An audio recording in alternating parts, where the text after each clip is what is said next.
দেখাবো আপনাদেরকে কিভাবে ব্রাজিলিক এসপ্রেসো ক্যালিব্রেশন করতে হয়, কত গ্রাম নিলে কত গ্রাম এসপ্রেসো প্রয়োজন।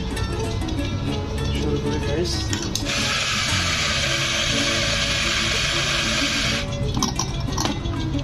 আমরা প্রথমে এদিকে 18 গ্রাম প্রয়োজন, যেহেতু 18 গ্রাম ক্যালিব্রেশন আমাদের।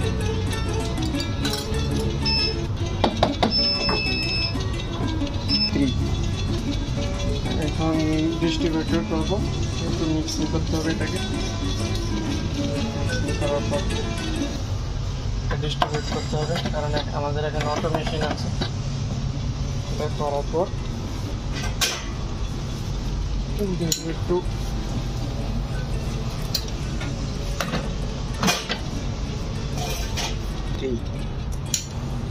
এখানে ক্লিক করলাম।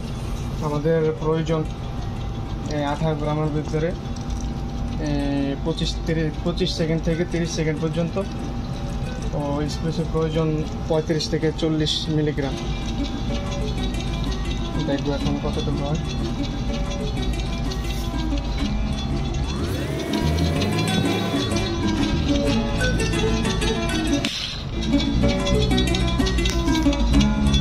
একদম পারফেক্ট, যতটুকু চেয়েছি, যতটুকু হলে ভালো ঠিক ততটুকু হয়েছে।